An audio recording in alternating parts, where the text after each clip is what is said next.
Hey now, we are getting over, and I am the Silver King, Adam Silverstein, here to lead you through these hard times. Daddy, with your WWE Saturday night's main event and NXT Great American Bash instant analysis.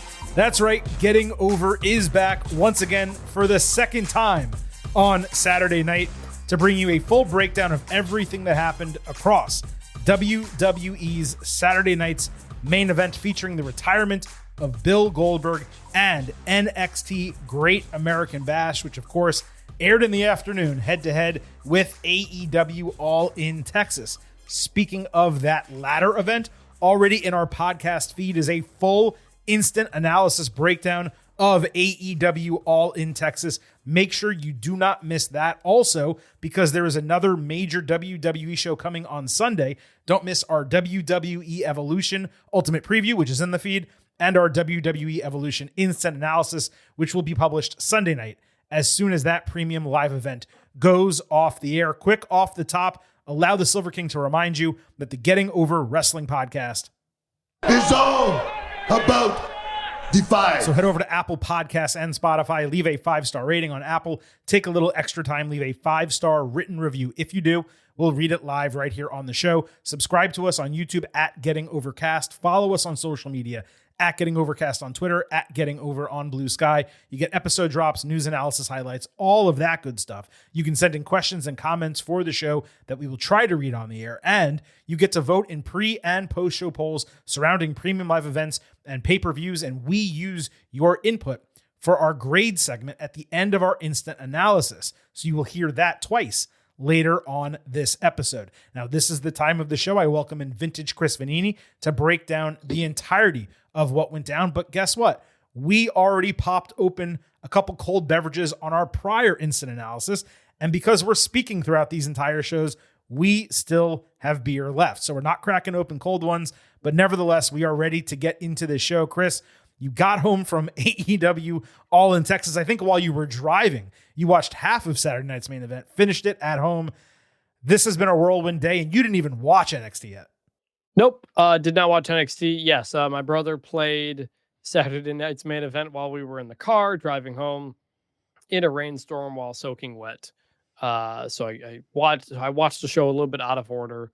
But yeah, let's get into it. Let's get right into it. It wound up being a 4-match card. There was some extraneous content as well, and there was some build for this that happened on SmackDown. So what I've done is put as little of that as possible on this show for expediency reasons. We're going to talk about a lot of the stuff that happened on SmackDown this coming Tuesday on our next WWE show. So just sit tight if you really want us to dig into the whole Jelly Roll and Logan Paul of it all. I promise you, we will talk about it at length on Tuesday.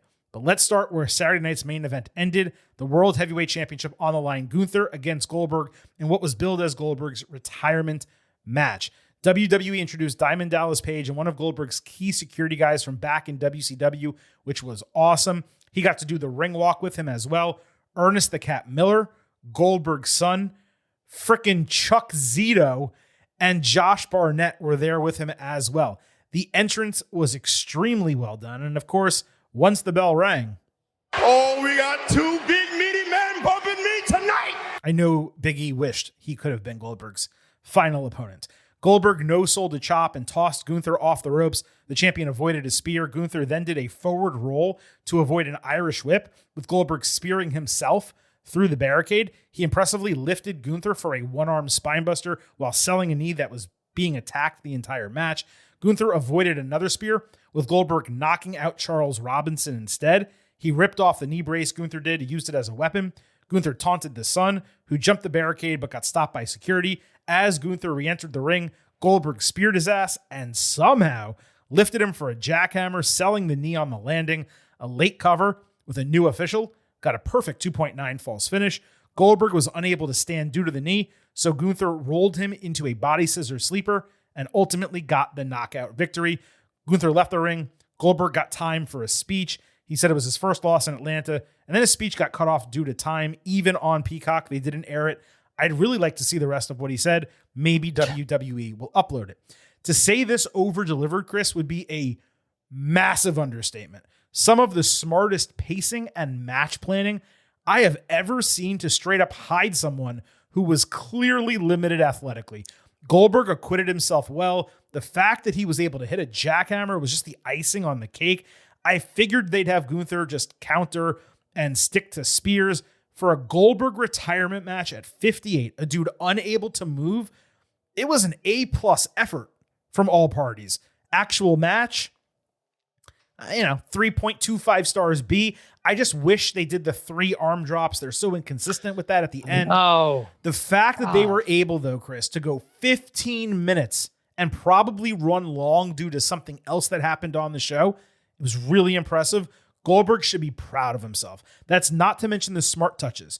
Goldberg in his original gear, Robinson as the referee, and I didn't even really take this into consideration, but he was fighting for the equivalent of the big gold belt, which was a great parallel, even if this, of course, did not need to be a title match.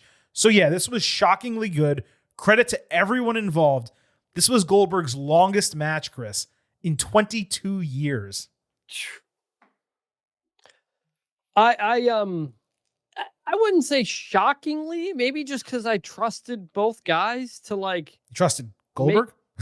Yeah, like I know the bit was that Goldberg could never have a match longer than 3 minutes, but he actually did, in the height of his WCW days. They would you do some stuff to stall and buy some time and all that stuff, but he's not a dumbass. And so, Gunther, the best possible guy you could put him in the ring with, obviously. Gunther just went 15, 20 minutes with Pat McAfee. And it was a different kind of story and a lot more kind of saving time, but they turned it into something, and so that's what you did here, just against a different kind of physical guy. Glad Goldberg got the jackhammer up. It was impressive. It's probably a lot easier not having to do it to the Undertaker in the heat of Saudi Arabia while you're concussed. So much easier situation, and he did it. He looked great too, by the way. He looked great, man. Yeah, that's that's cycle? Pro wrestling, man. Maybe a cycle in there. Yeah, I wouldn't be surprised. I don't care, man. I like watching Mark McGuire hit the ball very far. I like how wrestlers looking like big muscled up dudes who could kick somebody's butt even at 56, 58. Big meaty man slapping meat. I mean, that's a tenet of this show. Sorry to cut you off. Yeah, you got exactly what you were gonna get. Maybe a bit longer again because of something else that happened that we'll talk about. But happy for him to go out that way and that it wasn't some sort of embarrassing type of thing. It's presumably he stays retired for good now. Yeah.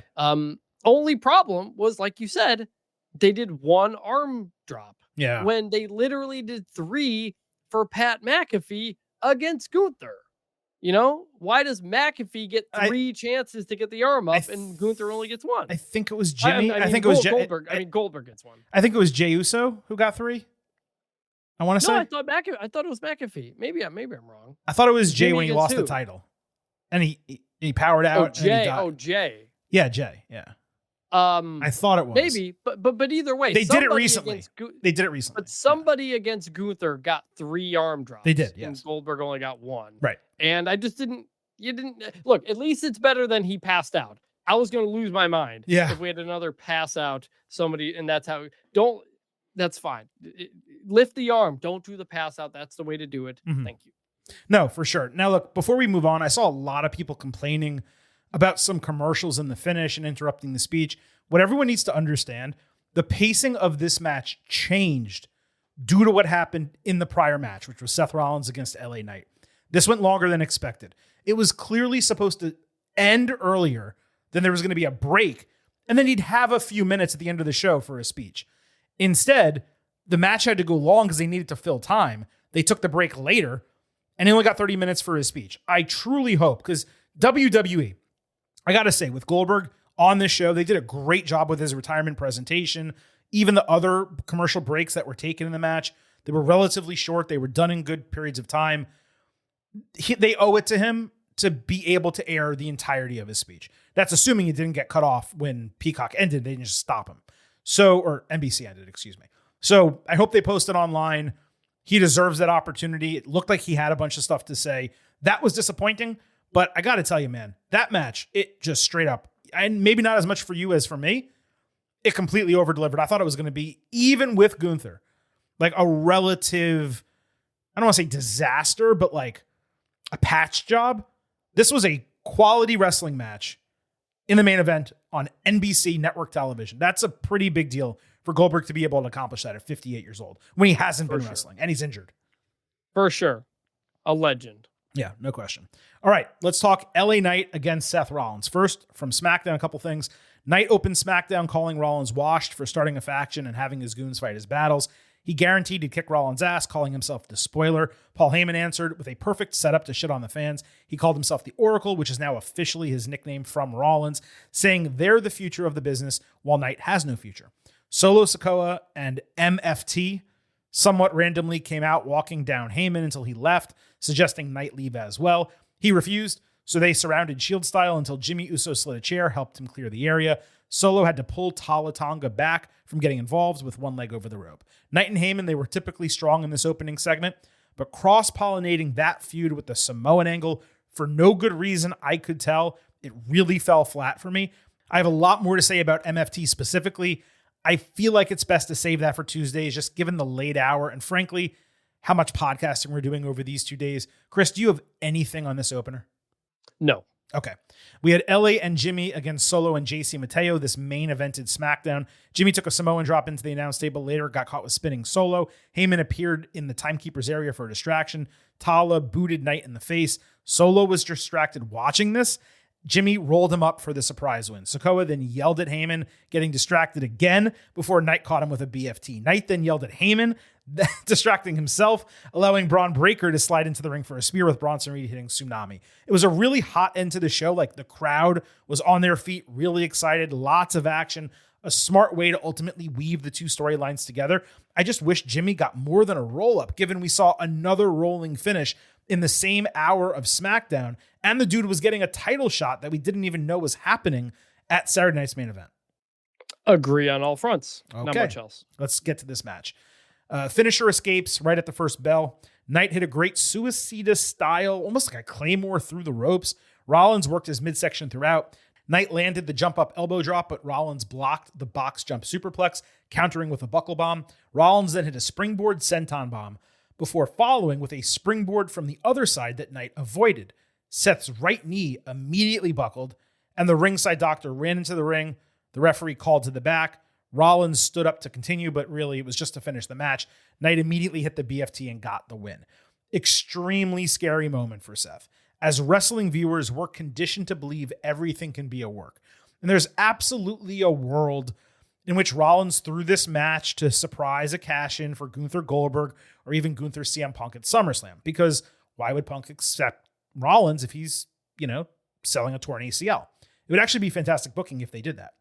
It was tough to read Rollins' face, but I saw it as he knew there was nothing that could be done. He was upset, and he was trying to figure out a way to finish the match. In the moment when it happened, it seemed real. And he did get carried to the back during the commercial break. I also saw fan footage of him cursing, really upset. And if it is indeed real, that's obviously horrendous for WWE, but more importantly, Rollins. WWE finally gave him the ball again as the guy. And if this is as bad as a torn ACL, he's out until WrestleMania 42. The match grade is obviously an incomplete. And I just simply hope, I know it's not a work. I hope this is not the worst case scenario, because that would be devastating for Rollins. It would also be devastating for current booking. We'll talk about that in a moment. But if he can get away with a dislocated knee or a torn meniscus or something like that, you can salvage something. If it's a torn ACL, again, the dude's out till WrestleMania. Yeah, just it sucks. And it looked like he may have even tweaked it on the first jump. Mm-hmm. And then he seemed a little uncertain, and then he does the second one, and then it went. Yeah. Yeah. And, I'm assuming it's real. It was a little bit different because it's, when he hurt his knee the first time way back in the day during his first title reign, it was one of those, like, you see the knee just totally bend and buckle like a football player. And it's so obvious. That was disgusting. That first one. Yeah. This one, he just landed straight up and down on it. And so he's got a big pad. So it's not like you saw the knee twist or anything. So we have no idea. My first thought was maybe it's a work because Cole had said, Seth had tweaked it earlier in the week. And I'm like, oh, okay, so he's just talking up the wrestling thing. But when he gets up and takes the loss, or actually, no, when LA Knight comes over to like kick him or something and the doctor's there and Seth like puts his arms up, like kind of get away, I'm like, okay, that's real. And then props to Seth for saying basically, let me get up and finish the match. Right, let's get this done. And basically like give LA Knight the win that he wasn't going to have. That's a pro. Hope he's the main storyline on Raw. This is gigantic. If it's a long-term thing, so just hope for the best. Yeah, look, in terms of WWE, again, Rollins' health is what's most important. But when it comes to WWE, this may be Rollins out indefinitely after Kevin Owens got pulled from WrestleMania. He's out indefinitely, and Liv Morgan got sidelined indefinitely with a shoulder injury. Those are 3 main event level stars all out in a 4-month span, including the top male and female heel who are involved with multiple storylines and feuds concurrently. That's really important to understand. It's one thing for a top person to be out. Rollins was involved in like 2 different storylines. Liv was involved in 3 when she got hurt. And not only were they both the top heels in the company for their respective divisions, they're also the top heels and 2 of the top wrestlers on Raw. That is straight up disastrous for a creative team to book around, especially when Roman Reigns doesn't work anymore. John Cena's on limited dates. Cody Rhodes may well be taking time off to film a movie. And you only have 3 weeks between this show and SummerSlam because of WWE's own scheduling problems, which we've been discussing for the last 2 months. This may result in some type of break glass in case of emergency situation.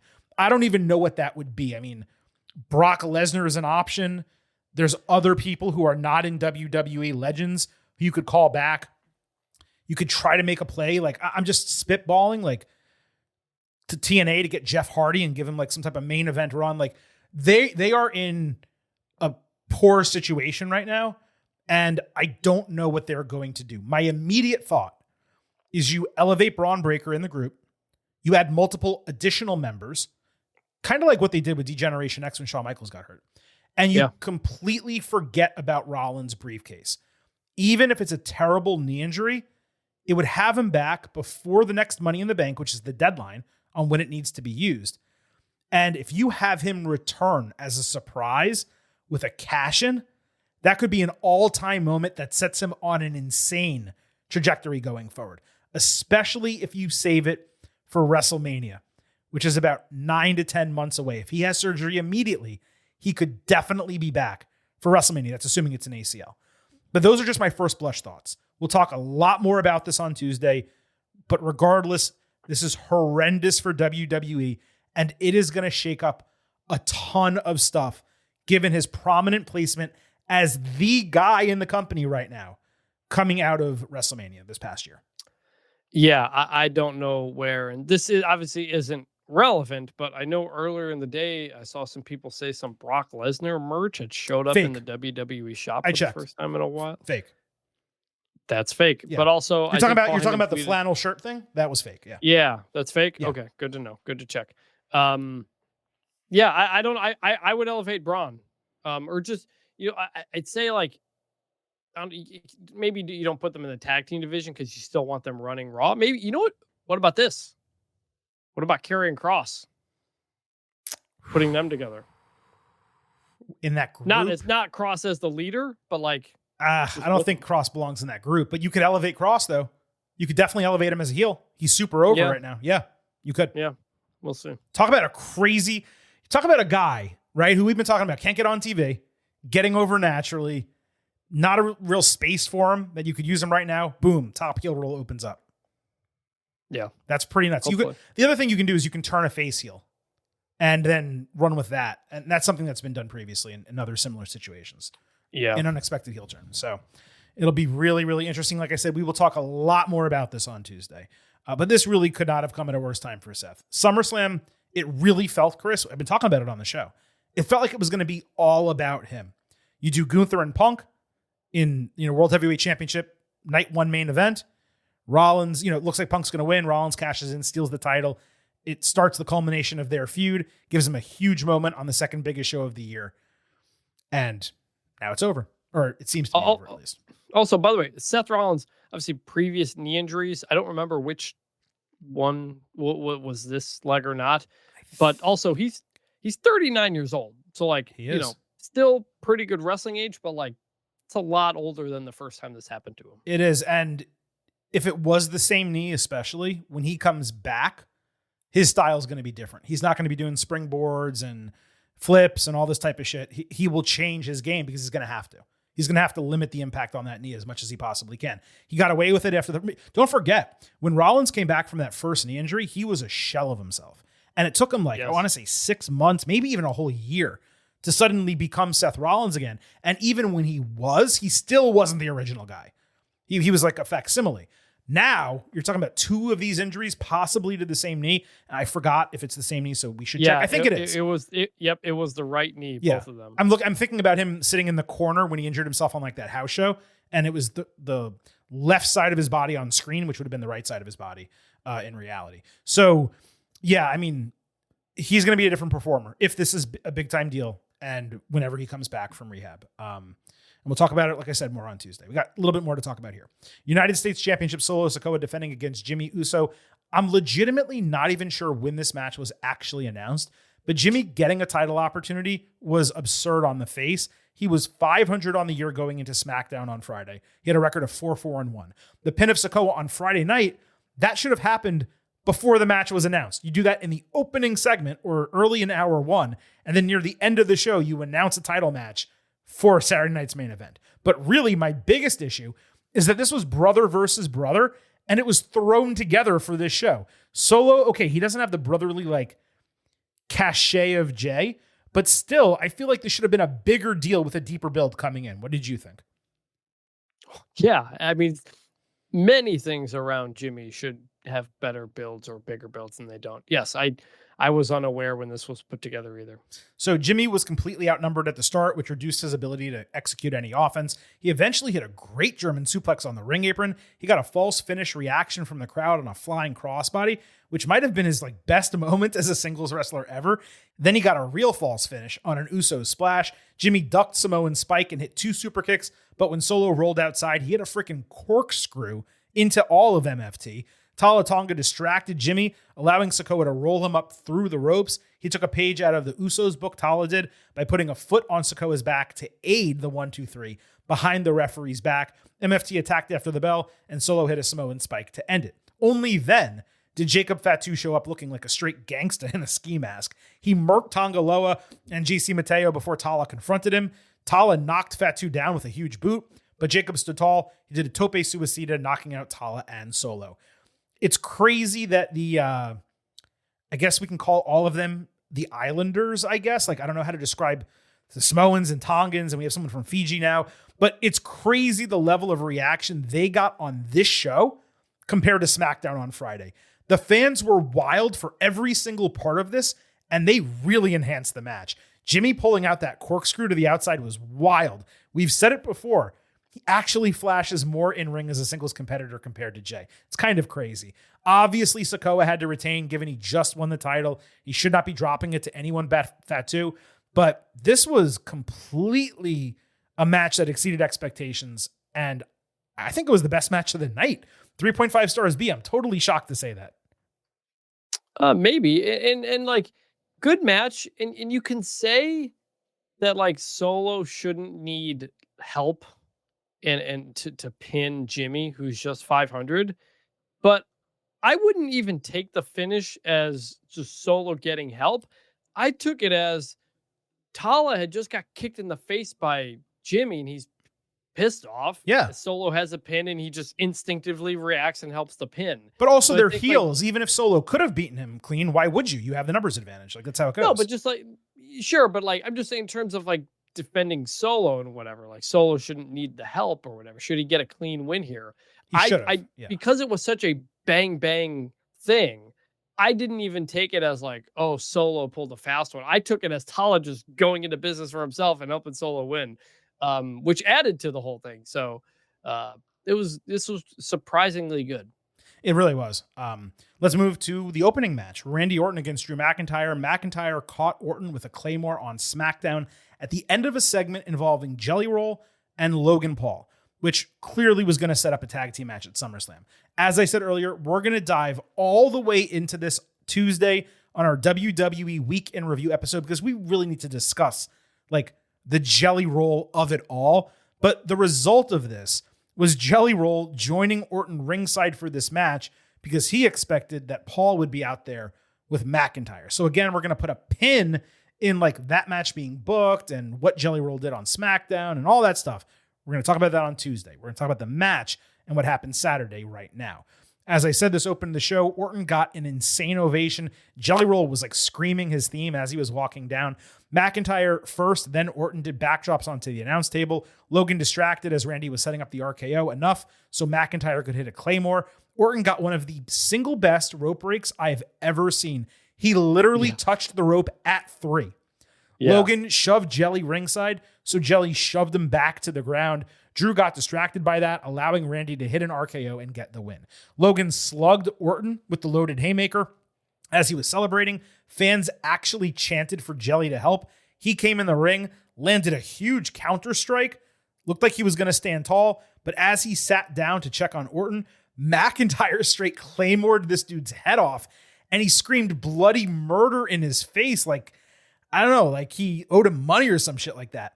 The GMs pulled McIntyre away, screamed at the heels backstage. Orton helped Jelly away from the ring, later apologized to him for even letting him hang out ringside. Jelly said, hey, I'm a grown-ass man. I'm being underestimated. His name's Jelly Roll. He said, I'm not soft. Again, his name's Jelly Roll, and he wants to fight. So Orton suggested SummerSlam, obviously, and he even named them RK Roll, which is indeed a great tag team name. Orton's had so many awesome tag team names. Despite literally being a Viper, he shouldn't be tagging with anyone. It was a formulaic match that was not meant to be anything more than that because the real purpose of it was the segment and the post-match that followed, all building to SummerSlam. Certainly not a PLE caliber match, but this wasn't a PLE. You know what this surprisingly was? Big meaty man slapping meat. That's what I want. The match grade is something like 3 stars B-, but I got to tell you, it was an A segment. And as a tease that I will further explain on Tuesday's episode. Don't worry. Don't worry. I'm not going to do what everyone thinks I'm going to do. Flip out, man. Every fiber of my wrestling being tells me I should hate this. I don't hate it. Chris, what about you? I hate it. Fair enough. This was fine. This was a TV match between these two guys to set up a tag team match that I think is frankly embarrassing for both of them. Mm-hmm. We don't need to get into the whole thing. My main overall point on this is just that you want to do Logan Paul and Jelly in something, that's fine. It shouldn't be Randy Orton. It especially shouldn't be Drew McIntyre. Right. Like, that's my problem, is that you have McIntyre Orton and it's a vehicle for something else. Do this with like almost anybody else on the roster but Drew McIntyre. I'll just say that for now. Yeah, just to kind of whatever. Here's the one thing. Everything else about this was just kind of whatever. I don't want us to get into a whole conversation about this because I do want to save it for Tuesday, but here's the one counter I will say. If it's not Randy Orton and Drew McIntyre, do people care? Like if you're using, New Day and the War Raiders and it's a 6-man match, it doesn't feel the same as this did. You don't have someone like McIntyre claymoring this guy's head off. Like, that was a pretty sick moment for a celebrity to take that move in that kind of spot on broadcast television. So I don't disagree with you. I'm just saying. If you're a Jelly Roll fan who doesn't watch wrestling, there is no difference between Drew McIntyre and the New Day to you.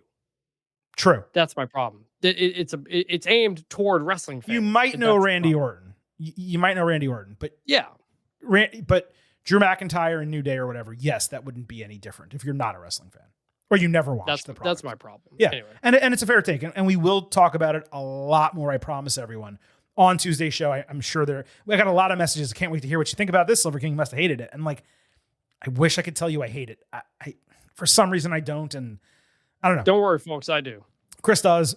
Hey, maybe once we talk about it, you'll come around. But we'll save that for Tuesday, as I said. Chris, we'll get you out of here on our grade segment. As always, we give you pre-show expectation grades. We give you the post-show grades right here on the Getting Over Wrestling podcast. In terms of pre-show grades, I think I said it was an 85 out of 100 coming in a B. Chris, you gave it a C in a text message to me. You did not give me a numerical grade. I just assumed it was a 75 because why not? Sure. Our pre-show expectation grades from our listeners came in 18% in the A range, 57% B plus to B, 24% B minus to C plus, 1% C or lower. That averaged out to an 86 out of 100. So a B, much closer to me. And frankly, as a pre-show grade, you can talk about that while I try to calculate the post-show grade here. I was surprised you were at a C. I mean, for something to be a C as an expectation coming in, I realize this wasn't a great built show, but the card was really solid. Like you have Goldberg and Gunther, you have Rollins and LA Knight, and you had Orton and McIntyre coming in. That to me did not say C. It was because it was 3 matches. That's all we had. And if I'm going to compare a 3-match card to a pay-per-view on WWE, look, if I had known Fatu Jimmy was up there, I'd probably bumped it up to like a B minus or something like that. Sakawa, yeah. Right. But like legit 3 matches compared to a WWE pay-per-view, like it's not even a comparison. Like it wasn't even fair to even give it a grade because at the time we only knew it was 3 matches. No, that's totally fair. There's no question about that. So Chris, as always, when we do these post-show grades, you get the opportunity to go first. What was your final grade for Saturday night's main event? B minus. I mean, if we're grading, we don't grade episodes of Raw, so we have to compare. This is not a PLE grade. It's just how I have entertaining to give it a was PLE grade. Otherwise, what are we even grading it for? Well, so you'll remember the last Saturday night's main event. I don't remember what we came in with, but we said it was like an A for entertainment, if you remember. But like I think we graded it somewhere in the B plus or B range or whatever the case might be. I mean, I think it's a grade of how much you enjoyed the show for what you watched. It is a different type of program, though. I mean, it inherently is not a premium live event or a pay-per-view. That's the best way to put it. But we grade them as if everything is a pay-per-view. So I'm just going to grade it on that scale. Yeah, I do too. And on that scale, I'll give it a B minus. What numerical grade do you have? 81. And part of that is because LA Knight, Seth Rollins just ended abruptly because someone got hurt. You know, like it's really 3.5 matches is what we're grading. So, and I just, if Seth LA Knight's fine, maybe it gets up to a B, but like, it's just an episode of television.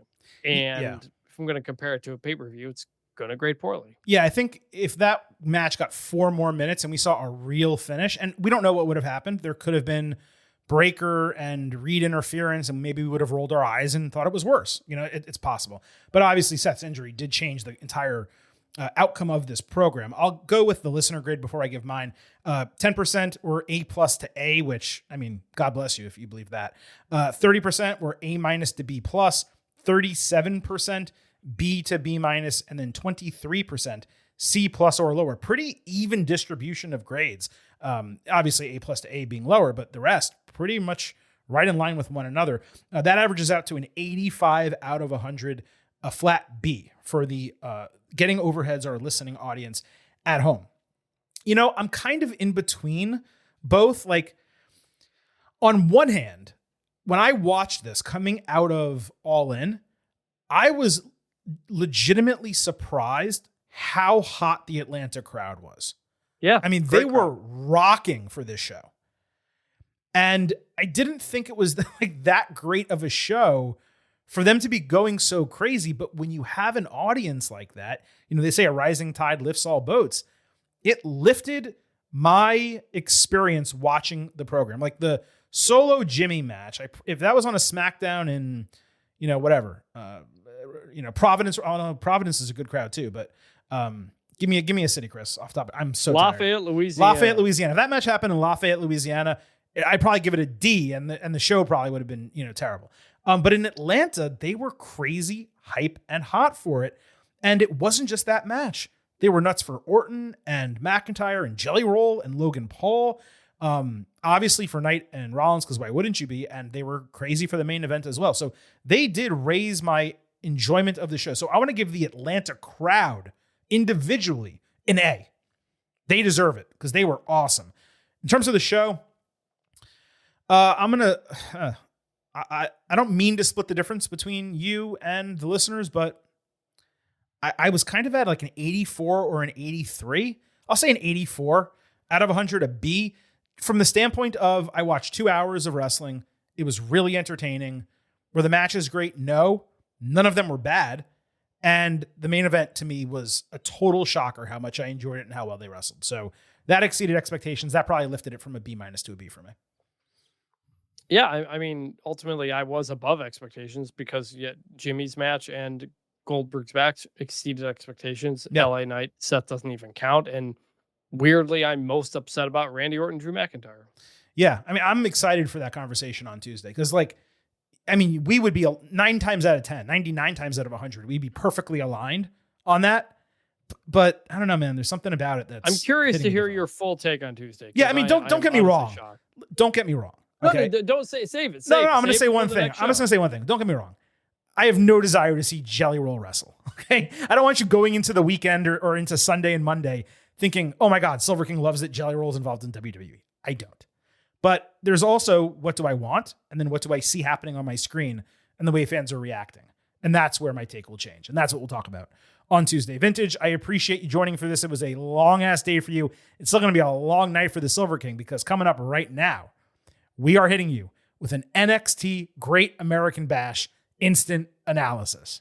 But before I get to that, of course, I do need to remind you that here at Getting Over, I happen to love the number 5. and I hope you do as well, because for $5 a month or $50 for the entire year, you can become an official Getting Overhead. Just visit buymeacoffee.com/gettingover. Sign up. You'll get bonus audio, the fastest 5 minutes in professional wrestling, instant reactions to every major show, and exclusive news analysis posts each week. That is buymeacoffee.com/gettingover. We're a free show. We're an ad-free show. We would greatly appreciate your financial support. All right. A ton to talk about still from NXT Great American Bash. Silver King is freaking exhausted, but I'm going to get through all of it for all of you. Jordan Grace and Blake Monroe fought JC Jane and Fallon Henley in the main event. The faces were chummy backstage, agreeing that they were ready for the match and on the same page. Now, this being in the main event was equally surprising and not surprising, given we talked about it on the Ultimate Preview. Neither of the contending matches truly stood out, but it was great that the women main evented this show ahead of an all-women show on Sunday. The Fatal Influence entrance was awesome. They straight up nailed the aesthetic and the production of all three. The faces exchanged a body slam and monkey flip as tandem moves. Monroe hit a really cool spinning sidewalk slam before Influence played a numbers game to regain the momentum. Grace excelled with a 1-on-2 offensive set, leading to a muscle muffin chant. Jordan got singled out for a while, escaping with a catch Death Valley driver. Blake got the hot tag, hitting a nice double springboard shotgun dropkick. Jasmine Nix interfered ringside.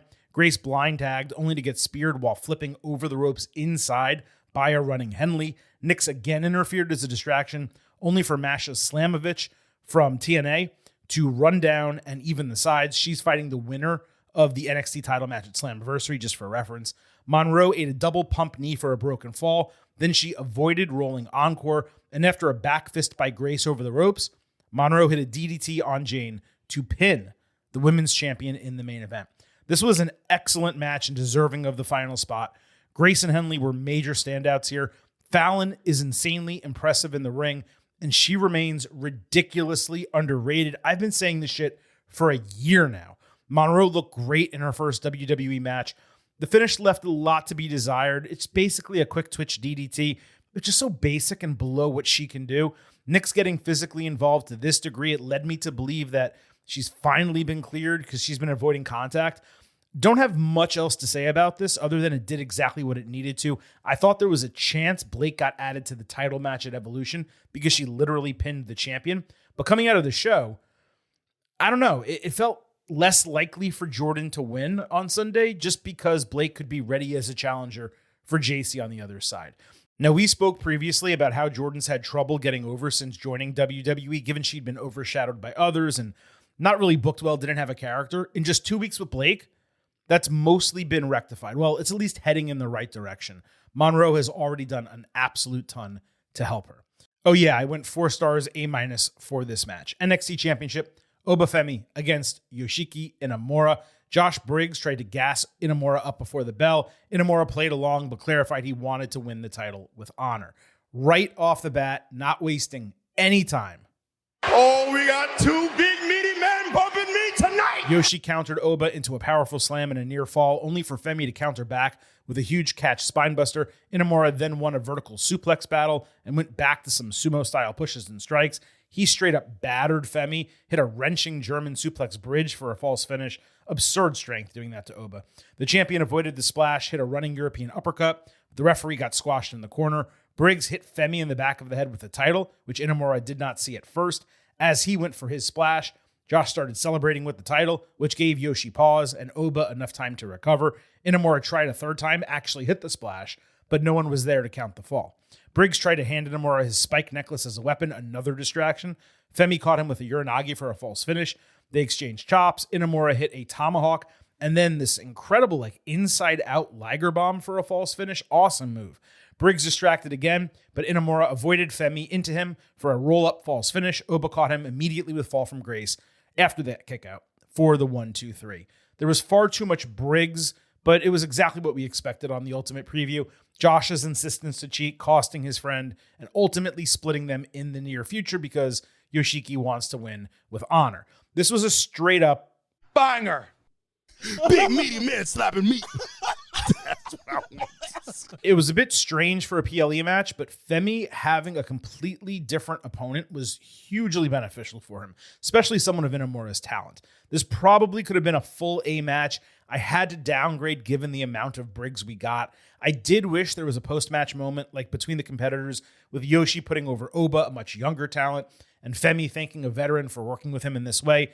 Beggars can't be choosers. 4 stars, A-, definitely over-delivered for me. Zero question about that. He don't want no water. He don't want no bread. All he wants is meat. Oba later cut a backstage promo saying he felt bad for Yoshiki and suggested he blame Briggs for getting involved. Inamura came up and apologized on Briggs' behalf. Femi said he was willing to give him a rematch soon, but Briggs came in and shoved him, threatened to fight him on Tuesday. I can't imagine they run back Oba and Yoshi as much as I would love it. So I presume that this just precedes the Inamura-Briggs breakup that we're expecting. There was a TNA Championship contract signing involving Trick Williams, the champion, Joe Hendry, and Mike Santana. Ava presided over it despite it being a TNA Championship, though she did explain that in kayfabe. Santana said it was meaningful to be on a WWE PLE, and he wouldn't take it for granted like Williams has the TNA title. He put over Hendry, but refused to let him stand in his way. Santana was a bit all over the place here. I believe he was kind of nervous, just given the moment, and his passion shined through either way. Hendry said he was focused on taking TNA to new heights, and Trick was hiding behind other people doing his dirty work. Better promo comparatively.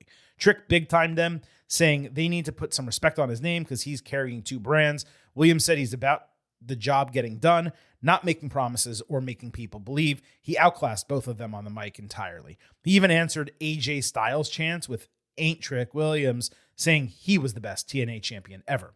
Williams went to leave, but got pulled back by Hendry. There was a look of disgust on Trick's face because Hendry touched his coat. But Hendry basically said, hey man, we're TNA wrestlers showing unity. They blindsided him with an attack, double powerbomb through the table. Really strong segment that could have main evented a TV show. Trick's promo game is all the way developed, main roster ready. The in-ring has improved markedly over the last 6 months, but as I say all the time, he needs to change his finisher and his signature. I truly believe that's all that's stopping him from being a finished product, and I just don't get the hesitancy. Commentary was transitioning to the next segment with Hendry and Santana still in the ring after Williams had already been helped out. Dark State suddenly appeared, took out both of them with the quickness. Trick later complained to Ava about his attack, but she pointed out Dark State attacked the TNA guys. He fought back against the accusation that he was with Dark State, so she said, okay, prove it. You guys will fight in a 6-man match. Your challengers for the TNA Championship with you against Dark State on Tuesday. Obviously, we speculated a couple months ago that Trick was their leader. That never came to fruition. Given my expectation that Trick drops the title to Santana next week, it would seem a little like a weird time to put them together if he's then going to lose. Now, perhaps they don't factor into Slammiversary, but they do as Trick goes after Femi again. We'll have to see at this point, but it was their typical attack Saturday. Ava actually showed some authority booking that match, which I liked, and it's going to be interesting to see how that actually transpires. I bet Williams drops off the apron, leaves, and the faces get to fight Dark State and ultimately lose, and that would grow chatter that he is indeed with them. North American Championship, Ethan Page defending against Ricky Saints in a Falls Count Anywhere match. Saints attacked Page at the bell. They immediately fought into the crowd in concourse, where Page got tossed through the merch table. Back ringside, Saints got run into the steel steps, then re-injured his throat as Page again put a chair around his neck, whipped him into the post. Saints came back using a fire extinguisher, spraying it and as a weapon, before detaching a guardrail, dropping it on Page, and angling it in the ring. Ethan kind of crunched Ricky's head into the corner, only to eat basically a flying bulldog into a steel chair. Saints got backdrop, spine first, into the backs of two steel chairs, the Kevin Owens, then got suplexed onto the guardrail. A great combination of moves. He was worn out with the steel chair, but he stopped Page on the ropes, biting his forehead and then power bombing him into a 4-chair setup for a false finish. They went backstage with Saints beating Page with the chancla. They accidentally bumped into Jasper Troy, who picked up Saints, Uranagi'd him into a road case just purely out of anger. Great spot with Saints avoiding a chair shot, turning around, then nailing Page with his own chair. Saints then stepped off the referee's chest for a tornado DDT on the stage. Saints ultimately took Ego's Edge off the stage, through 2 tables on the floor, with Ethan covering for the 1-2-3 to retain the North American title. This is exactly what a Falls Count Anywhere match is supposed to be, and this is exactly why Falls Count Anywhere kicks the shit out of Last Man Standing. Some hardcore spots. They used the entire venue. They came across a random character backstage. Inventive offense you would not see otherwise. This was the best match of Saints' early WWE career and a top 2 or 3 match in WWE for Page, who remains an incredible heel. He is on a ridiculous run right now. This deserved a larger audience and a greater stage, pun not intended, but I basically have no notes on it. Initially surprised that Page won until I realized this means Saints getting called up, right? I cannot see him losing to Ethan twice and then going after the NXT title. It's certainly possible, but Shawn Michaels usually books more logically than that. Hell of a match, an A, between 4.25 and 4.5 stars. It is so crazy late. At the time it ended, it was the match of the day, but obviously others eventually exceeded it. I'm going to be rewatching this on Sunday, and I may have a new grade Tuesday when we do the second look. Thursday when we do the second look. Women's North American Championship, Sol Ruca against Izzy Dame. Ruca backstage addressed wrestling 3 matches in as many nights. Zarya promised to be in her corner, saying they would retain Saturday night and then win the tag team titles on Sunday. There was a Dark State interference during the promo, so I thought maybe they're adding a female member, but the timing of that was a bit confusing. Tatum Paxley smacked Zarya at the bell, sending the referee outside to separate them. Izzy hit her finisher on a distracted Sol immediately, but she was not in position to cover. When she did, Ruca got her foot on the rope, but the camera work was absolute shit. You could barely see it. Sol barely hit a double boot backstabber before running the apron for a really sick step-off moonsault from the ring post. Izzy was a foot too far away, though. Ruca then did a springboard somersault lariat, which didn't make any sense because once you land, your momentum stops. Probably her roughest sequence of moves this year, despite the impressive athleticism. Dame flew off the middle turnbuckle for a great codebreaker. Izzy then caught Sol trying to spring into the ring for a fantastic long-distance chokeslam. Dame followed with the pulverizer, Logan's finisher, for a false finish. She prevented Soul Snatcher before Ruca fully flipped out of an attempted avalanche German suplex, and she hit a spear. Paxley put Dame's foot on the rope, so Zarya speared the life out of Tatum ringside. It looked like Zarya was about to get caught, but she avoided Izzy charging and hit Soul Snatcher off the ropes to win and retain the title.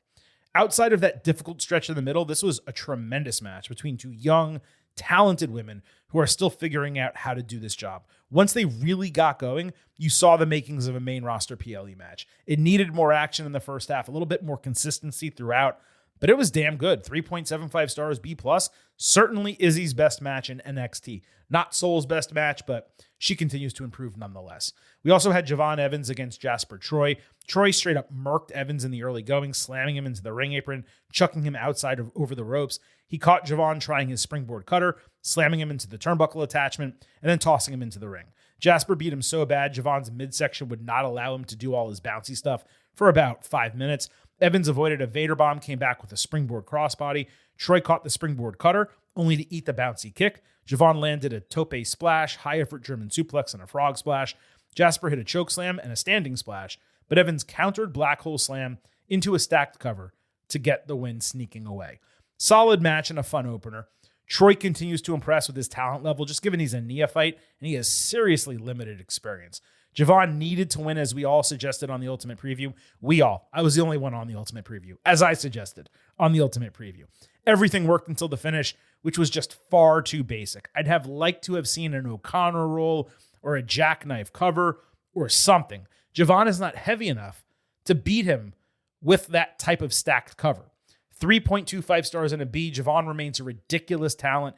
He's the best young star WWE's had as a male star, probably since Randy Orton. I know that's crazy to say, but it is the truth.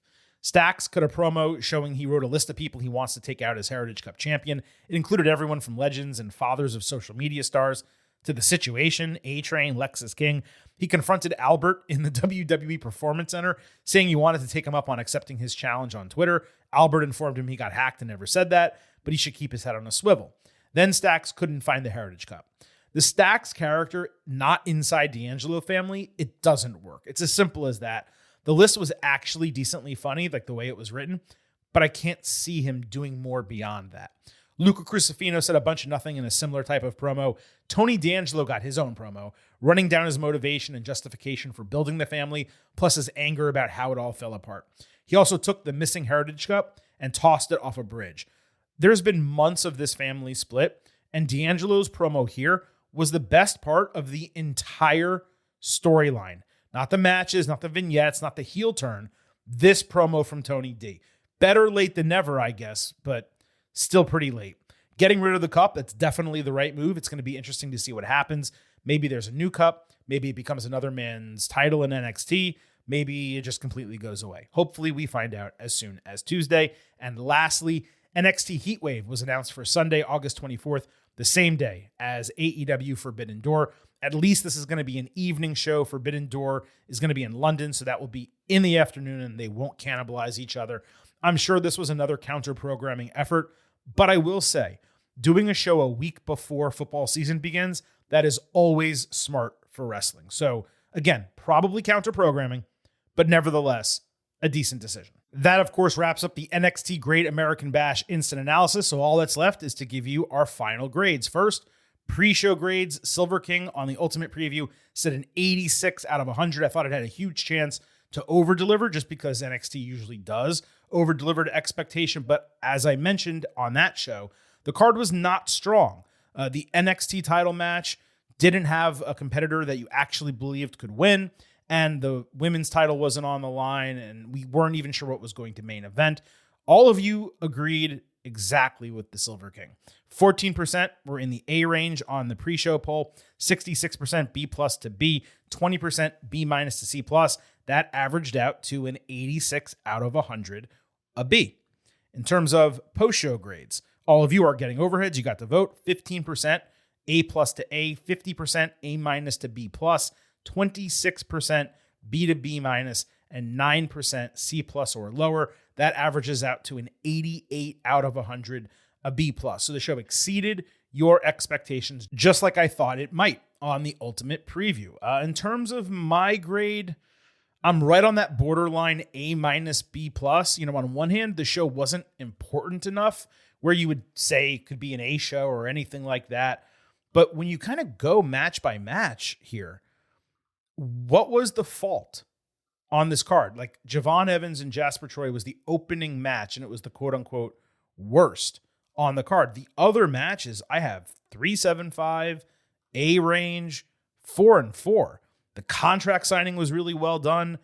The show was put together nicely. So I got to tell you, I think I'm at a 90 out of 100, an A minus, like barely 90.0, like just over the threshold. But I watched this show super late.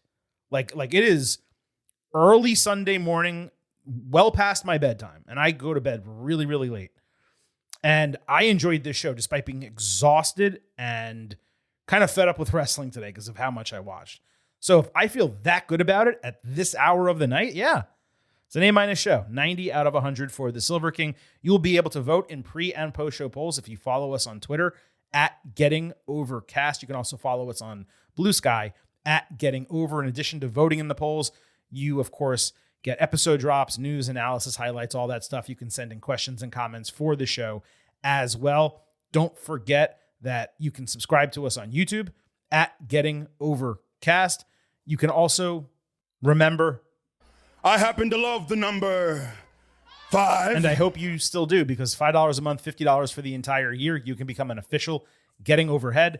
BuyMeACoffee.com/Getting Over. Sign up. You'll get bonus audio, the fastest 5 minutes in professional wrestling, instant reaction audio to every major show, and exclusive news analysis each week. That's BuyMeACoffee.com/Getting Over. Please also remember, It's all about the five. so head over to Apple Podcasts and Spotify. Leave a 5-star rating. On Apple, take a little extra time. Leave a 5-star written review. If you do, we will read it live right here on the show. We're already 5 episodes into this week. We got one more coming up Sunday night.